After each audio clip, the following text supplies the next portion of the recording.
18화 줄거리.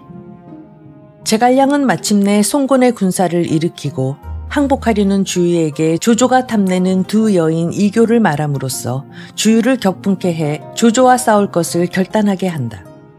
주유는 송곤과 자신의 의중을 꿰뚫는 공명을 죽이려 하고 훗날 화근이 될 유비까지 없애려 하나 실패한다. 조조는 수륙 300리 영체를 세우며 위용을 가시하고 주유는 수군을 잘 이해하고 있는 채모를 죽여야 조조를 칠 수 있다고 판단해 조조의 세객 장관을 통해 방간계를 사용함으로써 채모와 장윤이 조조에게 죽임을 당하도록 한다. 공명을 죽이려는 주유의 집념은 끝이 없고 화살 10만 개를 만들라는 요청과 함께 굴령서를 쓰게 해 실패할 경우 목숨을 앗을 계획이었으나 짙은 안개가 드리운 장강에서 제갈량은 조조의 화살 10만 개를 거두어들여 주유에게 건넨다. 주유와 노숙은 제갈량의 신묘한 지략과 기묘한 계책에 놀랄 뿐이었다.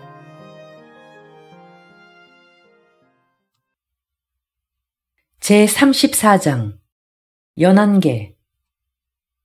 조조는 공연히 15, 16만 개의 화살을 쏟아부어 손실을 입자 마음속으로 기분이 언짢아 음울했다. 순유가 계책을 올려 말했다. 강동에서는 주유와 제갈량 두 사람이 계략을 쓰고 있어서 단시간에 쳐부수기는 어렵습니다. 사람을 하나 동호로 보내서 거짓 항복하게 하여 첩자를 삼아 그가 안에서 내응하여 정보를 알려주어야 비로소 도모할 수 있을 것입니다. 조조가 말했다. 그 말이 바로 내 생각과 똑같소. 그러나 보낸다면 누가 마땅할 것 같소? 채모가 참을 당하고 그 아우 채중채화가 지금 부장으로 군중에 있는 터이니 그들을 보내 거짓 항복하게 하면 필시 동호에서 의심하지는 않을 것입니다. 조조는 그 말을 따르기로 하고 그날 밤에 두 사람을 아무도 몰래 자신의 막사로 불러 부탁했다. 너희 두 사람은 많지 않은 군사를 이끌고 동호로 가서 거짓 항복하라. 그리고 동정을 잘 살폈다가 사람을 보내 몰래 고하도록 하라. 일이 성사되고 나면 벼슬을 높여주고 상을 중히 내릴 것이다. 배반하겠다는 마음은 갖지 말아야 할 것이다. 두 사람이 말했다. 저희들의 처자식들이 모두 형주에 있는데 어찌 감히 배반할 생각을 품겠습니까? 승상께서는 의심하지 마십시오. 저희 두 사람이 반드시 주유와 제갈량의 목을 베어다 승상 휘하에 바치겠습니다. 조조는 후하게 이들에게 상을 내렸다. 다음 날이다. 채중과 채와 이 두 사람은 군사 500명을 이끌고 몇 척의 배를 몰고 순풍을 타고 남쪽 기슭으로 넘어와 도착했다. 한편 주유는 때마침 군사를 진군시킬 일을 어떻게 할까 궁리하고 있었다. 갑자기 보고가 들어왔다. 강북에서 배를 타고 온 사람들이 강구로 들어왔습니다. 이들은 채모의 아우 채중과 채화라 하는데 투항하러 왔다 합니다. 주유가 이들을 불러들였다. 이 둘이 절을 하고 울면서 말했다. 나의 형은 아무 죄도 없는데 조조놈에게 죽음을 당했습니다. 우리 두 사람은 형의 원수를 갚고자 투항하러 왔습니다. 바라건대 저희들에게 은혜를 베풀어 받아주십시오. 전이 부대가 되어 조조를 무찌르고 싶습니다.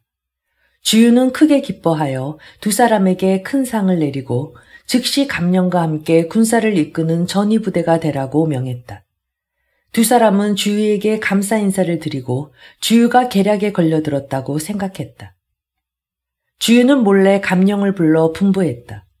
이 두 사람이 가족을 데려오지 않은 것을 보면 진심으로 토항에 온 것이 아니라 조조가 첩자로 보내온 자들이다.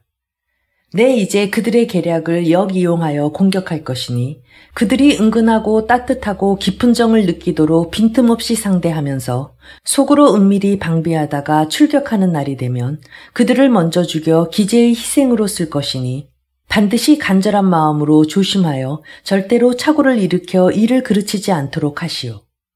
감령은 명령을 받고 돌아갔다. 노숙이 들어와 주유를 뵙고 말했다.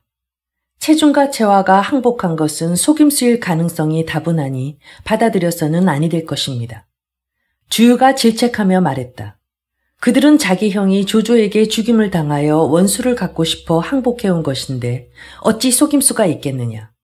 그대처럼 이같이 의심이 많아서야 어찌 천하의 인재를 수용할 수 있겠소. 노숙은 아무 말 못하고 잠자코 있다 물러나갔다. 그리고 제갈량에게 가서 고했다. 제갈량은 웃기만 할 뿐 아무 말도 하지 않았다.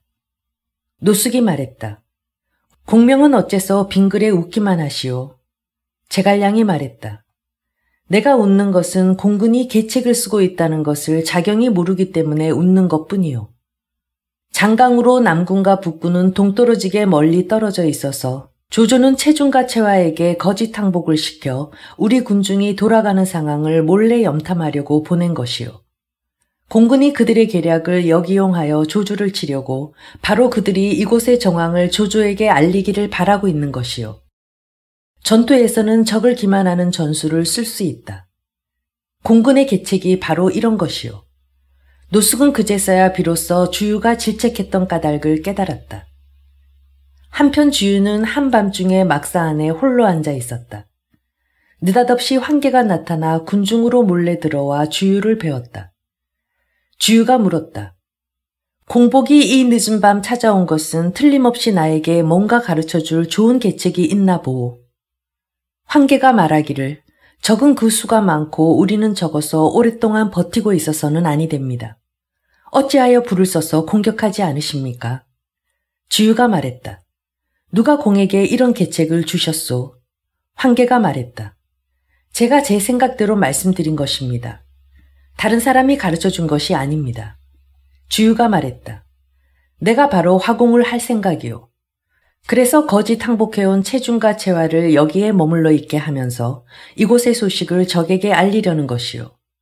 그러나 나를 위해 조조에게 가서 거짓 항복할 사람 하나 없는 것이 한스러울 따름이오. 황계가 말했다. 제가 그 계책을 행하겠습니다. 주유가 말했다. 적잖이 욕을 당하지 않는다면 저들이 어떻게 믿으려 하겠소? 황계가 말했다. 나는 손씨의 두터운 은혜를 입었습니다. 비록 간과 내장을 땅에 쏟아낼지라도 원망하지도 후회하지도 않을 것입니다. 주유가 절을 하고 감사하며 말했다. 그대가 만약 이 고육계를 기꺼이 행한다면 강동을 위해서 천만다행이오. 황계가 말했다. 설사 죽는 한이 있더라도 맹세코 후회하지 않겠습니다. 황계는 다시 굳은 결의를 보이며 물러갔다. 이튿날이다. 주유는 북을 울려 여러 장수들을 막사 앞으로 총 집합시켰다. 제갈량도 역시 그 자리에 참석해 있었다. 주유가 말했다. 조조가 100만 대군을 이끌고 와 300여리에 걸쳐 영체를 치고 그 영체들은 서로 이어져 있소. 하루아침에 쳐부술 수 있는 상대가 아니오. 이제 여러 장수들은 각자 3개월치의 군량과 마초를 수령하여 적을 막아 싸울 준비를 하시오. 주유의 말이 채 끝나기도 전에 황계가 나서며 말했다. 3개월은 말도 하지 마시오. 30개월을 지탱할 수 있는 군량과 마초가 있다 하더라도 아무런 소용이 없을 것입니다. 만약 이번 달에 쳐부술 수 있다면 즉시 쳐부수고 만약 이달 안에 쳐부술 수 없다면 장소의 말을 따르는 것이 옳을 것입니다. 갑옷을 벗어버리고 창도 거꾸로 하고 북쪽을 향해 항복하는 길뿐입니다. 조조를 칠 수 없다면 항복하라는 황계의 말을 듣고 주유는 갑자기 흥분하여 얼굴이 불그락푸르락 변하더니 크게 화를 내며 말했다. 나는 주공의 명을 받들어 군사를 통솔하여 조조를 무찌를 것이다. 주공께서도 감히 다시 항복을 말하는 자가 있다면 반드시 참아라 하셨다.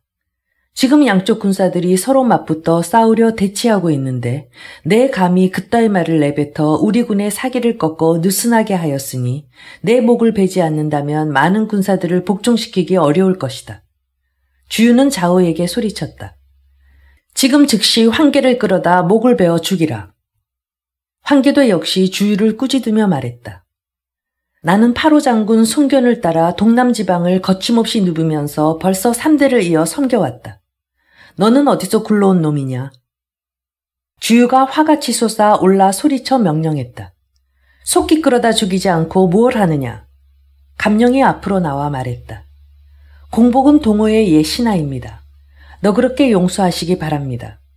주유가 호통치며 말했다. 너는 어찌 여러 말을 하여 나의 법도를 어지럽히려 하느냐. 그리고 주유는 좌우를 질책하여 감령을 먼저 몽둥이로 사정없이 두들겨 패서 내쫓았다. 여러 장수들이 모두 무릎을 꿇고 앉아 아뢰었다. 황계의 죄는 참으로 주고 마땅합니다. 그러나 그를 죽여 우리 군에 이로울 것이 하나도 없습니다. 도독께서 너그러이 용서하시기 바랍니다. 잠시 그 죄를 기록해 두었다가 조조를 무찌르고 난 다음 목을 베어 죽인다 해도 늦지 않을 것입니다. 주유의 노여움이 가라앉지 않자 여러 관원들이 간절히 목숨만 살려달라고 하소연했다. 주유가 말했다. 만약 여러분들의 얼굴을 보지 않는다면 결단코 마땅히 목을 쳐야 하겠지만 이제 당분간 목숨은 살려주겠소. 그리고 좌우에게 명했다. 끌어내어 엎어놓고 등짝을 100대 때려 그 죄를 다스려라. 여러 간원들이 또 용서해달라고 고했다. 주유는 책상을 밀쳐 뒤집어 엎으며 여러 간원들을 물러가라고 호통치고 장령을 집행하라고 소리쳤다. 황계의 의복을 벗기고 끌어다 땅바닥에 엎어놓고 척장을 50대 때렸다. 중간들이 또다시 간절히 때리지 말고 용서해달라고 하소연했다. 주유는 벌떡 일어나 황계를 가리키며 말했다. 내가 감히 나를 깔보는 것이냐. 우선 50대는 맡겨두었다가 다시 내 명령을 업신여기고 깔보면 2가지 죄를 함께 벌하겠다. 주유는 그래도 분을 사귀지 못하고 막사 안으로 들어갔다. 여러 간원들이 황계를 부축해 일으켰다. 몽둥이로 때린 자리는 살갗이 갈라져 열리고 속살이 찢어져 붉은 피가 솟아 철철 흘러내렸다. 황계를 부축해 영체로 들어갔다. 황계는 몇 차례 까무라쳐 기절했다. 안부를 물으러 온 사람들은 눈물을 흘리지 않는 사람이 없었다. 노숙도 또한 황계를 찾아가 위로하고 제갈량의 배를 찾아와서 오늘 공군이 노하여 공복을 책벌했는데 우리는 모두 그의 부하라서 감히 환한 얼굴에 대고 강력하게 처벌하지 말라고 간할 수 없었지만 선생은 객인데 어찌하여 수수방관만 하시고 한마디도 하지 않으셨소. 제갈량은 웃으면서 말했다. 자경은 나를 속일 셈이요. 노숙이 말했다. 숙은 선생과 장강을 건너온 이래 단 한 번도 선생을 속인 적이 없는데 이제 어째서 그런 말씀을 하시오. 제갈량이 말했다. 자경이 어찌 공군을 모르시오. 오늘 공군이 황계를 심하게 때린 것은 바로 계략이오. 그러니 내 어찌 그에게 때리지 말라고 할 수 있었겠소. 노숙은 그제야 깨달았다. 제갈량이 말했다. 고육계를 쓰지 않고서 어떻게 조조를 속여 넘길 수 있겠습니까? 이제 분명히 황계를 조조에게 보내 거짓 항복을 시켜 채중과 채화에게 이 사건을 조조에게 고하게 하려는 것입니다. 자경은 공군을 만나보더라도 제갈량이 이 계책을 먼저 알고 있더라고 절대로 말하지 말고 다만 제갈량도 마찬가지로 도독을 원망하고 있었을 뿐이더라고 말씀해 주시오. 노숙이 제갈량과 헤어져 돌아가 주유를 만나뵈려고 막사에 들어가니 주유가 막사한 휘장 뒤쪽으로 맞아들였다. 노숙이 말했다. 오늘 무슨 까닭으로 황계를 그렇게 심하게 매질하셨습니까? 주유가 말했다. 여러 장수들이 비난합니까? 노숙이 말했다. 마음속으로 불안해하는 사람들이 많습니다. 주유가 말했다. 공명의 생각은 어떠하던가요? 노숙이 말했다. 그 사람도 역시 도독이 너무 무정하다고 책망했습니다. 주유가 웃으면서 말했다. 이번에는 마침내 그를 속여 넘겼소이다. 노숙이 말했다. 무슨 뜻으로 하시는 말씀입니까? 주유가 말했다. 오늘 황계를 호되게 두들겨 팬 것은 바로 계략이었소. 내 글을 조조에게 위장투항하게 하려다 보니 먼저 반드시 고육계를 써야만 했소. 그래야 조조를 속여 넘길 수 있고 조조의 진영 속으로 들어가 불로 공격하여 승리할 수 있을 것이요. 노숙은 이에 속으로 제갈량의 높은 식견을 생각했지만 감히 제갈량이 했던 말을 드러내놓고 솔직하게 말할 수는 없었다. 한편 황계는 자기의 막사에 누워 있었다. 여러 장수들이 모두 와서 안부를 물었지만 황계는 아무 말도 하지 않았다. 다만 길게 한숨만 내쉴 뿐이었다. 갑자기 참모 감택이 위문하러 왔다는 보고가 들어왔다. 황계는 침실로 청해 드리라 명하고 좌우를 물러가라 했다. 감택이 말했다. 장군은 도덕과 원한이 있으신 것이 아닙니까? 황계가 말했다. 아닙니다. 감택이 말했다. 그렇다면 공께서 책벌을 받으신 것은 설마 고육계란 말이오?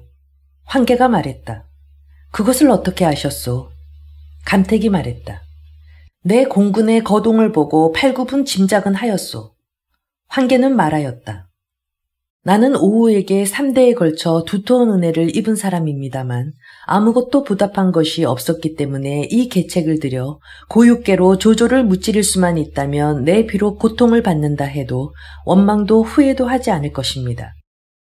내가 군중을 두루두루 눈여겨 살펴보아도 마음 놓고 이야기하고 믿을 수 있는 사람 하나 없었소. 오직 공만이 평소에 충의로운 마음을 가진 분이라서 감히 속내를 털어놓고 말씀드리는 것이요. 감택이 말했다. 공께서 내게 말하여 내게 원하는 것은 가짜 항복 문서를 바쳐달라는 것이지요. 황계가 말했다. 실은 그렇소이다. 들어주시겠소. 감택은 흔연히 응낙하였다. 감택은 자가 덕윤이고 회계 사는 사람이다. 집안이 가난했으나 배우기를 좋아해서 일찍이 다른 사람의 책을 빌려다가 보았는데 한 번 보고 해득하여 익힌 것은 잊지 않았다. 말재간이 좋아 막힘없이 말을 잘했고 어려서부터 담력과 기백이 있어서 송건이 불러 참모로 삼았는데 황계와 가장 친했다. 황계는 그가 말을 잘하고 담력도 세기 때문에 그에게 거짓 항서를 가져다 바치도록 할 셈이었다. 감택은 기꺼이 응낙하며 말했다. 대장부가 세상에 태어나서 공업을 세우지 못한다면 아마도 초목과 같이 썩어가지 않겠습니까? 공은 이미 주공의 은혜를 갚기 위해 몸을 버려 죽을 길을 가고자 하는데 난들 어찌 하찮은 목숨을 아끼겠소. 황계가 굴러 떨어지듯 침상을 내려와서 절을 하고 감사 인사를 했다. 감택이 말했다. 일은 늦출 수 없어. 지금 즉시 가야겠소. 황계가 말했다. 편지는 이미 써놓았소. 감택은 편지를 받고 그날 밤이 가까워오자 늙은 어부로 변장하고 작은 배를 몰고 북쪽 기슭을 향해 강을 건너갔다. 이날 밤 차가운 밤하늘엔 초롱초롱 빛나는 별들이 가득했다. 삼경쯤 되었을 때 감택은 벌써 조조의 수군 영체에 도달해 있었다. 이때 순찰을 도는 군사가 감택을 사로잡아 그날 밤 즉시 조조에게 보고했다. 조조가 말했다. 아마 그놈은 첩자가 아니겠느냐. 군사가 말했다. 한 늙은 어부가 자기는 동호의 참모 감택이라며 기밀사항에 있어 찾아왔다고 합니다. 조조는 즉시 끌고 오라 했다. 군사가 감택을 끌고 들어왔다. 장상에는 촛불이 휘황했고 조조는 궤에 기대고 단정히 앉아 있었다. 조조가 물었다. 내가 동호의 참모라면 여기에 무슨 상관이 있어 왔느냐? 감택이 말했다. 사람들은 조승상이 훌륭한 인재를 구하는데 목말라 하신다던데 이제 물어보시는 것을 보니 소문과 전혀 합치되지 않는 것 같소이다. 황공보가 내 잘못 알고 몸만 망쳤구나. 조조가 말하였다. 나는 동호와 아침 저녁으로 교전하고 있는데 너는 이곳에 사사로이 찾아왔으니 어찌 묻지 않을 수 있겠느냐. 감택이 말했다. 황공복은 동호에서 3대에 걸친 구신입니다. 지금 주유에게 여러 장수들 앞에서 아무 까닭 없이 심하게 맞았으니 분하고 원통한 마음을 견딜 수 없어서 승상에게 투항하여 원수를 갚으려는 생각에 특별히 나와 상의를 했습니다. 나와 공복은 서로 간에 정이 한 가족처럼 돈독하여 밀서를 바치려고 곧장 달려왔습니다. 승상께서 기꺼이 받아주실지 모르겠소이다. 조조가 말했다. 편지는 어디에 있느냐? 감택은 편지를 꺼내 바쳤다. 조조는 편지를 펴서 등불 아래로 가서 비춰보았다. 편지의 내용은 대략 이러했다. 저는 손씨의 두터운 은혜를 입은 사람이라서 본래 두 마음을 품는 것은 온당하지 못합니다. 그러나 오늘의 형세를 놓고 논한다면 강동 육군의 군사를 써서 중국의 100만 대군을 당해야 하니 많은 수를 적은 수를 가지고 대적할 수 없다는 것은 온천하가 다 공감하는 견해입니다. 동호의 장수와 관리들은 슬기로운 사람이나 어리석은 사람 가릴 것 없이 모두 다 싸우는 것이 옳지 않다는 것을 알고 있습니다만 주요 이 어린 놈이 편향된 생각과 속 좁은 외고집으로 스스로 자기의 능력만 믿고 바로 계란으로 바위를 치려하고 있을 뿐만 아니라 또한 형상의 대권을 제멋대로 휘둘러 죄가 없는 사람도 형벌을 받고 공이 있는 사람도 상을 주지 않습니다. 저는 옛 임금의 신하라 아무런 이유 없이 굴욕을 당하여 제 마음이 참으로 억울하고 원통합니다. 삼가 듣자오니 승상께서는 성심성의를 다하여 남을 받아들이고 마음에 거리낌 없이 선비를 받아들인다 하니 원하옵건대 제가 무리를 인솔하고 투항하여 공을 세우고 치욕을 싣고자 군량과 마초와 수레와 병장기들을 타고 가는 배편으로 싣고 가 헌납하겠습니다. 피눈물로 사례없는 바이오니 만에 하나라도 의심두지 마소서. 조조는 계안 위에서 편지를 펴들고 그 뜻을 되풀이하여 뒤집어 보며 10여 차례나 읽었다. 그러다가 갑자기 괴안을 내리치며 눈을 부릅뜨고 크게 화를 내며 말했다. 황계가 고육계를 써서 너에게 거짓 항서를 바치게 하고 내 영체 안으로 들어와 일을 꾸미려는 것이구나. 감히 나를 찾아와 희롱하고 조롱하려 드느냐. 조조는 좌우에게 즉시 끌어내어 목베어 죽이라 말했다. 조조의 측근들이 감택에게 몰려들어 끌어내려 했다. 감택은 얼굴에 두려운 기색조차 전혀 없이 하늘을 우러러 크게 웃었다. 조조는 다시 끌어오라 말하고 감택을 꾸짖었다. 나는 이미 간사한 계책을 간파했는데 너는 어째서 비웃는 것이냐? 감택이 말했다. 나는 너를 비웃은 것이 아니다. 나는 황공복이 사람을 알아보지 못한 것을 비웃었을 뿐이다. 조조가 말했다. 어째서 사람을 알아보지 못했다고 하는 것이냐? 감택이 말했다. 죽이려면 빨리 죽여라. 자꾸 물어볼 필요가 뭐가 있겠느냐? 조조가 말했다. 나는 어려서부터 병법서를 숙독했고 간악하게 속이는 방법을 속속들이 알고 있다. 너희들의 그런 조의 계략으로 다른 사람은 속이기 좋을 것이나 어찌 나를 속일 수 있겠느냐? 감택이 말했다. 너는 우선 편지 속에 어떤 점이 간사한 계략인지 말해보라. 조조가 말했다. 내가 너희들의 편지에서 허점을 드러내 밝혀서 내가 죽음을 당하더라도 원망하지 못하게 하겠다. 너희들이 기왕 진심으로 항서를 바치고 투항하겠다면 어찌하여 언제 투항하겠다는 약속 날짜가 명확하지 않은 것이냐. 이제 너는 무슨 할 말이 있느냐. 감택이 듣고 나서 크게 웃으며 말했다. 유감스럽게도 너는 부끄러워하지도 황송해하지도 않으면서 감히 스스로 병서를 쑥독했다고 뽐내는 것이냐. 아직도 일찌감치 군사를 철수시켜 돌아가지 않고 있으니 만일 교전을 벌인다면 너는 반드시 주유에게 사로잡힐 것이다. 배운 것 없는 것 같으니 내가 너의 손에 원통하게 죽는 것이 애석하구나. 조조가 말했다. 어찌하여 나를 배운 게 없다고 하느냐. 감택이 말했다. 너는 사태의 변화에 신속하게 대응하는 책략도 모르고 도리도 밟지 못하니 어찌 배운 것이 없는 게 아니겠느냐. 조조가 말했다. 너는 우선 내 말 어디가 얼마나 옳지 않은지 말해보아라. 감택이 말했다. 너는 훌륭한 사람을 대하는 예의도 없는데 구태여 내가 말할 필요가 있겠느냐.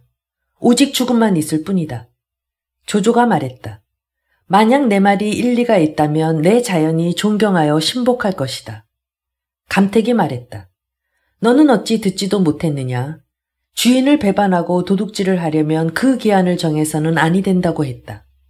만일 지금 기일을 약속했다가 몹시 절박한 상황에 빠져 손을 쓸 수 없게 되었는데 이쪽에서 호응하여 싸우러 간다면 일은 반드시 누설될 것이다. 그래서 형편을 보아가며 행하려는 것이다. 어찌 닥쳐올 일을 미리 생각하여 어떻게 날짜를 정할 수 있단 말이냐. 너는 이러한 이치에도 어두우면서 좋은 사람을 무고한 죄로 죽이려 하니 진실로 배운 것 없는 자가 아니냐. 조조는 감택의 말을 듣고 얼굴빛을 고쳐 부드러운 얼굴로 자리에 내려와 사과했다. 내가 이를 밝게 보지 못하고 실수로 선생의 조난을 범했으니 아무쪼록 개념치 말아주시오. 감택이 말했다. 나는 황공복과 속마음을 털어놓고 투항하기를 어린애가 부모를 바라는 것과 같은 마음으로 투항했는데 어찌 거짓말을 했겠습니까? 조조가 크게 기뻐하며 말했다. 만일 두 사람이 큰 공을 세운다면 훗날 벼슬을 내리되 반드시 여러 사람들보다 높은 벼슬을 내릴 것이요. 감택이 말했다. 저희들은 벼슬이나 복록을 위해 온 것이 아닙니다. 진실로 천명과 인심에 순응하려는 것뿐입니다. 조조는 술을 내어 대접했다. 잠시 후 어떤 사람이 막사로 들어와 조조의 귓가에 대고 무슨 말인지 낮은 소리로 소곤거렸다. 조조가 말했다. 편지를 가져와라. 그 사람이 밀서를 받들어 올렸다. 조조가 편지를 읽어보고 안색이 매우 즐거운 표정이었다. 감택이 남몰래 생각했다.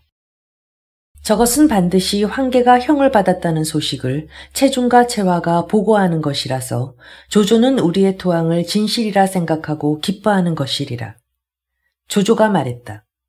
번거롭겠지만 선생께서 다시 강동으로 돌아가서 황공복과 날짜를 약정하고 먼저 소식을 통지하고 강을 건너오시오. 내가 군사를 보내 호응하여 지원하겠소. 감택이 말했다. 저는 이미 강동을 떠나와서 다시 돌아갈 수는 없습니다. 승상께서 다른 기밀인을 보내시기를 바랍니다. 조조가 말했다. 만일 다른 사람이 간다면 기밀이 누설될까 두렵소. 감택은 제3 사양하다가 오랜 시간이 흐른 후에 말했다. 만일 가야 한다면 구태여 오래 머물 필요가 없습니다. 즉시 가는 것이 마땅하겠습니다. 조조는 황금과 비단을 내려주었지만 감택은 받지 않고 조조와 작별하고 영체를 나가 다시 작은 조각배를 몰고 강동으로 돌아왔다. 감택은 돌아오자마자 황계를 만나 조조에게 갔던 일을 세세히 설명했다. 황계가 말했다. 공의 능란한 말솜씨가 아니었더라면 나는 이루는 것 아무것 없이 고통만 받을 뻔했소. 감택이 말했다. 나는 지금 감령의 영체로 가서 채중과 채화의 소식을 알아봐야겠소. 황계가 말했다. 매우 좋은 생각이오. 감택이 감령의 영체에 도착하자 감령이 맞아들였다. 감택이 말했다. 장군께서 어제 황공복을 구하려다가 주유에게 욕을 당했을 때 나도 주유가 심히 원망스럽다고 불평했소. 감령은 웃음을 지을 뿐 아무 말이 없었다. 이렇게 이야기를 나누고 있었는데 때마침 채화와 채중이 들어왔다. 감택은 감령에게 눈짓을 보냈다. 감령은 감택의 의중을 알아차리고 말했다. 주유는 오직 자기의 능력을 자신하여 교만하게 굴며 우리들을 전혀 생각하지 않고 있소. 이제 내가 욕을 당하고 보니 강동의 여러 사람들을 보기가 부끄럽구려.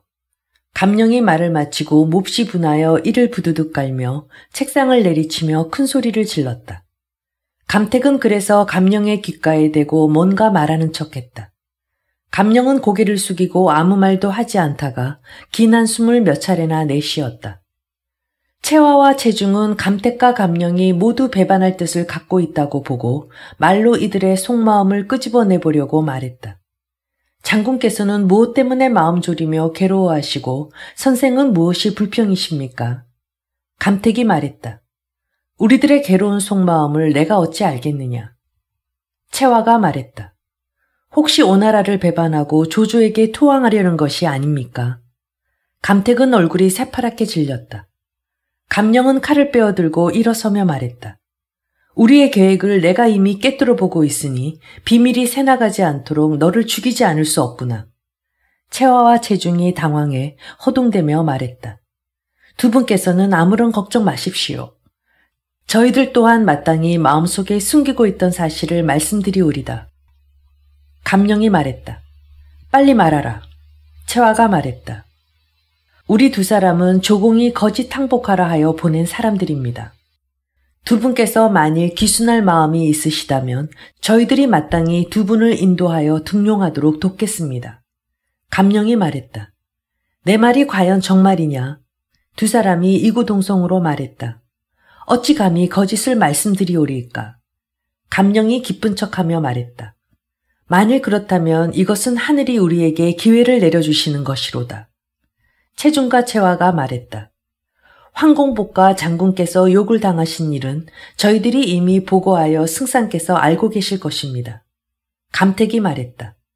나도 이미 황공복을 위해 항서를 승상께 바쳤습니다. 이제 특별히 감령을 만나보러 온 것은 서로 약속하고 함께 항복하자는 의논을 하려는 것뿐이오. 감령이 말했다. 대장부가 기왕 현명한 주인을 만났으니 당연히 성심을 다하여 의기투합해야 합니다. 이리하여 네 사람은 함께 술을 마시며 마음속으로 바라던 일을 함께 의논했다. 체중과 채화는 즉시 이런 사실을 편지에 써서 비밀리에 조조에게 보고하여 설명했다. 감령이 우리들과 함께 내응하기로 했습니다.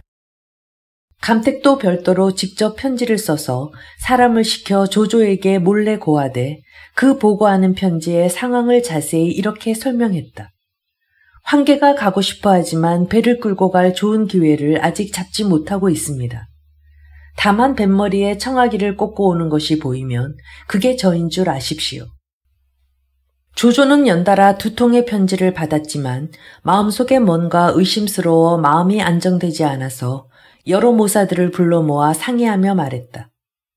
강동의 감령은 주유에게 모욕을 당했다고 하며 내부에게 호응하겠다고 하고 황계는 매를 맞고 책망을 받았다고 감택을 시켜 항소를 받아달라고 보내왔는데 두 곳 모두 확고하게 믿음이 가지 않으니 누가 감히 주유의 영체 안으로 직접 들어가서 확실히 믿을 수 있는 틀림없는 정보인지 알아보겠느냐. 장관이 앞으로 나서며 말했다. 제가 전날에 동호회에 갔었지만 헛걸음만 하고 성공한 것이 아무것도 없어 심히 부끄럽고 명구스러웠습니다. 이제 목숨을 걸고 다시 가서 믿을 수 있는 확실한 정보를 얻어내서 돌아와 승상께 보고드리겠습니다. 조조는 크게 기뻐하며 즉시 장관에게 배를 타라고 명했다. 장관은 작은 배를 몰고 곧장 강남 주유의 수상영체 옆에 다다라 즉시 사람에게 장관이 왔다고 전해달라고 했다. 주유는 장관이 다시 왔다는 소리를 듣고 크게 기뻐하며 말했다. 내가 성공하느냐 마느냐는 오직 이 사람 한 몸에 달려있다. 그리하여 즉시 노숙에게 부탁했다. 방사원을 모셔다가 나를 위하여 이러이러하게 해달라고 부탁해 주시오. 원래 양양사람 방통은 자가 사원인데 강동으로 피난 와서 살고 있었다. 노숙이 일찍이 주유에게 청거했으나 방통이 미처 주유를 찾아뵙기도 전에 주유가 먼저 노숙을 시켜 방통에게 계책을 물었다. 조조를 무찌르려면 어떤 계책을 써야 하겠소? 방통이 노숙에게 은밀히 말했다. 조조의 군사를 무찌르려면 반드시 화공을 해야 하오. 그렇지만 큰 강 위에서 한 배에 불이 붙으면 나머지 배들은 사방으로 흩어질 것이니 오직 연안개를 올려서 그들의 배를 못질을 하여 한 곳에 묶어두게 하고 그런 다음에야 화공을 해야 비로소 공을 이룰 수 있을 것이요. 노숙이 주유에게 가서 전했다. 주유는 그의 말을 듣고 매우 감탄하여 신복해서 노숙에게 말하였다. 나를 위해 이 계책을 수행하는 일은 방통이 아니면 가능하지 않은 일이다. 그러나 다만 그 계교를 능히 조조 앞에서 행할 사람이 없어 근심이다. 그래서 주유는 망설이기만 할 뿐 결정을 내리지 못했다. 아무리 이모저모로 궁리해 보아도 첩자를 보낼 어떤 기회도 없었다. 그때 갑자기 장관이 또 왔다는 보고가 들어왔던 것이다. 주유가 매우 기뻐하며 한편으로 방통에게 계책을 쓰라고 지시를 내리고 또 한편으로 정상에 앉아 사람을 시켜 장관을 청해드리라 했다.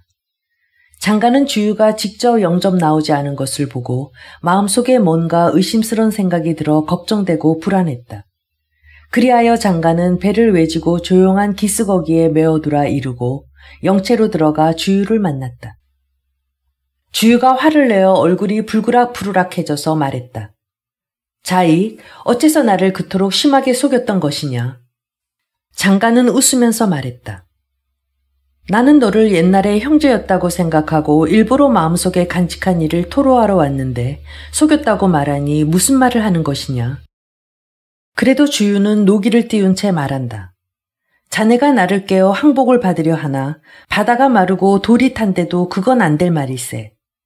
지난번 나는 옛날 형제와 같았던 우정을 생각하여 자네와 한번 취해보자고 술을 마음껏 마시고 붙잡아 침상에서 함께 잤는데 자네는 도리어 나의 편지를 훔쳐 간다는 말도 없이 돌아갔고 돌아가서는 조조에게 보고하여 채모와 장윤을 죽여서 내가 일을 이루지 못하도록 힘을 쏟아놓고 오늘 아무 까닭 없이 또 찾아왔으니 반드시 좋은 뜻을 품고 오지는 않았을 터라. 내가 옛날에 우정을 나눈 사이라고 생각하지 않는다면 한 칼에 자네 몸뚱이를 두 조각으로 내 죽였을 것이네.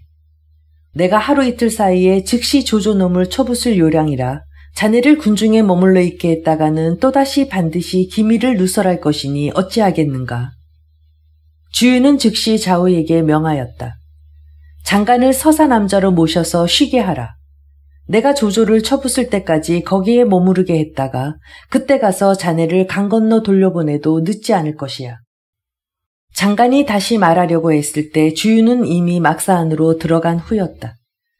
좌우는 말을 끌고 와 장관을 태우고 서산 뒤편 작은 암자로 모시고 가 쉬게 했다.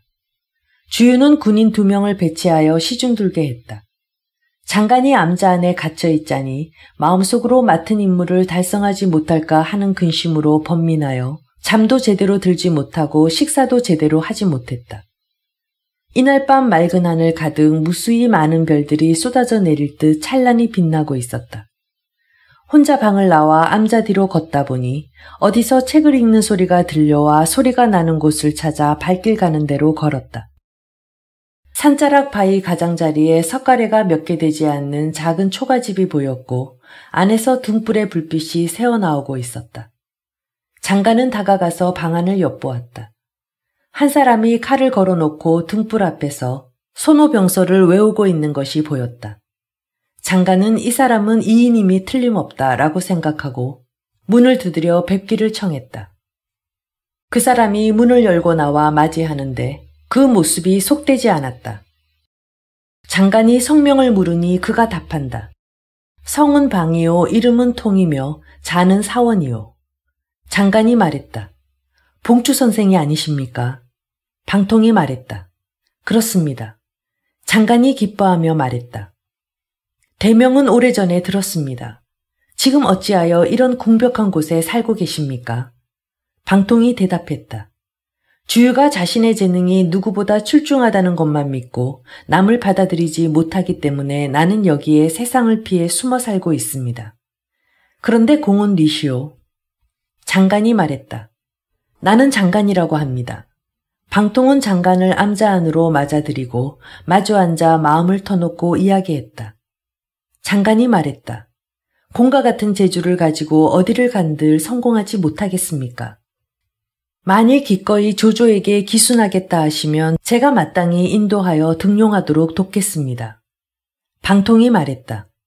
나 또한 강동을 떠나고 싶다는 생각을 오래전부터 했소. 공에게 기왕 나를 추천하고 싶은 마음이 있다면 지금 즉시 같이 떠나야 합니다. 만일 늦었다가는 주유가 들으면 나는 반드시 해를 당할 것이요. 이리하여 장관은 방통과 함께 이날 밤 산을 내려왔다. 강변에 이르러 원래 메어두었던 배를 찾아 타고 날아가던 노를 저어 강북을 향해 갔다. 조조의 영체에 다다르자 장관이 먼저 들어가 조조를 뵙고 그간 있었던 일을 자세히 설명했다. 조조는 봉추 선생이 왔다는 소리를 듣고 직접 막사를 나와 맞아들이고 손님과 주인으로 자리를 나눠 앉은 후 물었다. 주유는 나이가 어려서 제 재주만 믿고 선생의 좋은 계책을 쓰지 않습니다 그려. 내 선생의 대명을 익히 들었더니 이제 이처럼 왕림하여 주시어 참으로 기쁘기 측량없소이다. 부디 가르치심을 아끼지 마십시오. 방통이 대답한다. 승상께서 용병하심이 법도가 있으시다고 듣자 왔습니다. 원컨대 군용을 한번 구경시켜 주시지요. 오늘 군사의 위용과 장비를 한번 보고 싶습니다. 조조는 말을 준비하라 명을 내리고 먼저 방통을 맞아 함께 육상영체를 보러 갔다. 방통과 조조는 나란히 말을 타고 높은 곳에 올라가 바라보았다. 방통이 말했다. 산 옆에 수풀이 우거져 있고 앞가디를 볼 수 있으며 나가고 들어오는 문이 있고 나아가고 물러서는데 곡절이 있으니 비록 손자와 오기가 다시 살아나고 양저가 다시 태어나도 역시 이보다 더 낫지는 않을 것입니다. 조조가 말하기를 선생은 가분하게 칭찬만 하지 마시고 오히려 가르침을 주시기 바랍니다. 이리하여 또 수상영체를 보러 함께 갔다. 남쪽을 향하여 24자의 문을 나누어 내고 문마다 모두 동문과 전함들이 늘어서서 성곽을 만들고 있으며 그 가운데는 작은 배들이 숨겨져 있는데 오고 가는 물길이 따로 있어 배를 일으켜 출동하고 배를 물려 잠복하는 데 질서가 있었다. 방통이 웃으면서 말했다. 승상의 용병이 이와 같이 훌륭하니 승상의 명성이 높은 데는 그럴 만한 이유가 있었습니다. 그리고 강남을 가리키며 말했다. 주랑아, 주랑아, 내가 반드시 패망할 날도 얼마 남지 않았구나. 조조는 매우 기뻐하며 영채로 돌아와 방통을 막사 안으로 청해들여 술자리를 벌여놓고 함께 마시면서 군사 전략에 대하여 이야기를 나누었다. 방통은 도도하게 거리낌 없이 이야기를 풀어갔고 조조가 묻는 말에는 물 흐르듯이 응답했다. 조조가 깊이 감복하고 정성스럽고 따뜻하고 빈틈없이 대접했다. 방통이 거지 취한 척하며 말했다. 감히 묻겠습니다. 군중에 명의가 있습니까? 조조가 물었다. 어디에 쓰시려고 하시오? 방통이 말했다. 수군에는 질병이 많이 생기니 반드시 명의를 써서 치료해야 합니다. 이때 조조의 군영에는 남쪽의 기후 풍토에 적응하지 못하는 수군들이 모두 다 구토에 시달리는 질병을 앓고 있었으며 심지어 죽는 사람도 많았다. 조조는 바로 이 풍토병을 걱정하고 있었는데 갑자기 방통에게 풍토병 이야기를 듣자 어떻게 다시 묻지 않을 수 있겠는가. 방통이 말했다. 승상께서 수군을 훈련시키는 방법은 더할 나위 없이 빼어나고 훌륭하십니다. 다만 완전하지 못한 것이 애석합니다. 조조가 제3 청에 물으니 방통이 말했다. 제게 한 가지 계책이 있는데 대소 수군들의 질병도 없애고 군사들이 안정을 되찾아 공도 이룰 수 있을 것입니다. 조조가 매우 기뻐하며 묘책이 무엇인지 청에 물었다. 방통이 말했다. 큰 강에서는 밀물이 밀려들고 썰물이 빠져나가며 수위가 높아졌다 낮아졌다 하여 거친 물결과 바람이 그치지 않고 일어납니다. 그런 풍랑 속에 배를 타는 것이 익숙하지 못한 북쪽 병사들은 배에서 넘어지고 엎어지며 이리 쏠리고 저리 쏠리다 보면 곧 질병이 생기는 것입니다. 만약 큰 배와 작은 배를 모두 각각 적절하게 배치하여 혹은 30척을 한 소대로 하고 혹은 50척을 한 소대로 하여 머리와 꼬리를 쇠사슬을 이용하여 서로 연결하여 잡아매고 그 위에 넓은 널빤지를 깔면 사람이 건너다닐 수 있는 것은 말할 필요도 없고 말도 달릴 수 있을 것입니다. 이것을 타고 훈련을 한다면 아무리 거친 풍랑과 조수로 배가 오르내린다 해도 능히 감내할 수 있을 것이니 다시 무엇이 두렵겠습니까? 조조가 자리에서 내려와 감사하여 말했다. 선생의 훌륭한 계책이 아니라면 어떻게 동호를 무찌를 수 있겠습니까? 방통이 말했다. 나의 속 좁은 견해이니 승상께서 몸소 알아서 결정하십시오. 조조는 즉시 명령을 하달했다. 군중의 대장장이들을 불러 이날 밤부터 여러 개의 고리를 깬 사슬과 큰 못을 만들어 쇠사슬로 배들을 연결하라. 군사들은 이 소식을 듣고 모두 기뻐했다. 후세 사람들이 시를 지어 말했다. 적벽강 큰 싸움에 화공을 하라는 계략과 방책은 모두가 같았네. 만일 방통의 연한계가 아니었다면 주유가 어떻게 큰 공을 세울 수 있었겠는가. 방통이 또 조조에게 말했다. 내 보기에 강동의 호골 중에는 주유를 원망하는 사람이 많았습니다. 내가 새치혀를 놀려 승상을 위해 설득하여 그들 모두를 항복해 오도록 하겠습니다. 그렇게 되면 주유는 고립되어 구원을 받을 데가 없어져 반드시 승상께 사로잡힐 것입니다. 주유를 무찌르고 나면 유비는 잡아봐야 아무런 쓸모도 쓸데도 없을 것입니다. 조조가 말했다. 선생이 과연 큰 공을 이룬다면 나는 천자께 아뢰어 삼공의 반열에 봉하도록 청하겠소. 방통이 말했다. 저는 부귀를 위해서가 아니라 다만 만백성을 구하려는 것뿐이니 승상께서 강을 건너가시더라도 절대로 백성을 사륙하지는 말아주십시오. 조조가 말했다. 나는 하늘을 대신해서 도를 행하고자 하는데 어찌 차마 인민들을 죽이겠소이까. 방통은 절을 올리고 종족의 안전을 위한 방문을 써달라고 부탁했다. 조조가 말했다. 선생의 식솔들은 지금 어디에 살고 있소? 방통이 말했다.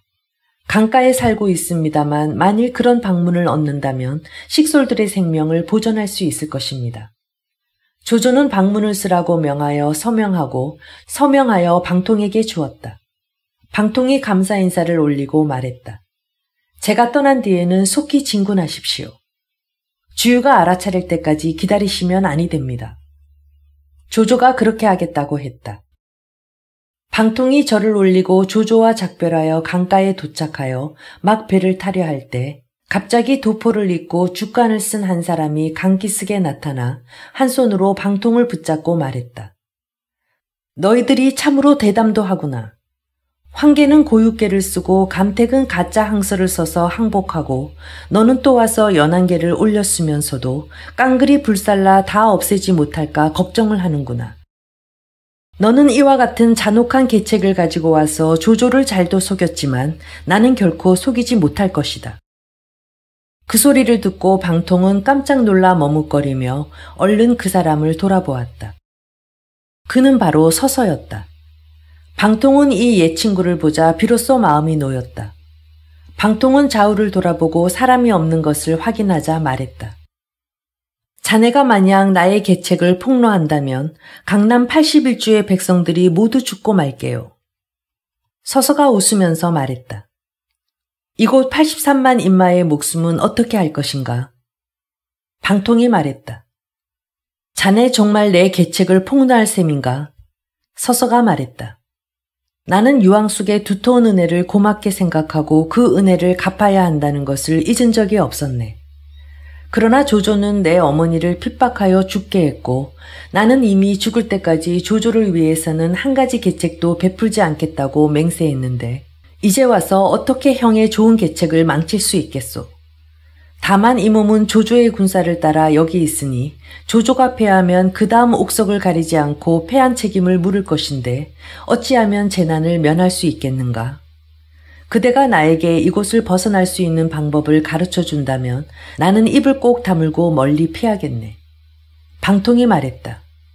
원지, 그렇게 탁월하고 원대한 식견을 가진 사람이 참으로 그만 일을 근심한단 말이오. 서서가 말했다. 원컨대 가르쳐 주시게나. 방통은 서서에게 다가가서 귀에 대고 몇 마디 이야기를 했다. 서서가 크게 기뻐하며 감사 인사를 했다. 방통은 서서와 작별하고 배를 타고 다시금 강동으로 돌아왔다. 제35장 동남풍. 서서는 그날 밤이 되자 비밀리에 가까운 사람에게 각 영체에 가서 은밀하게 헛소문을 퍼뜨리라 했다. 다음 날이다. 영체 안에서는 사람들이 삼삼오오 여기저기 모여서 머리를 맞대고 귓가에 입을 대고 소곤거리기 시작했다. 일찌감치 염탐꾼이 이런 사실을 조조에게 알리려 보고하며 말했다. 군중에 소문이 떠돌고 있습니다. 서량주에서 한수와 마등이 모반하여 허도로 쳐들어온다고 합니다.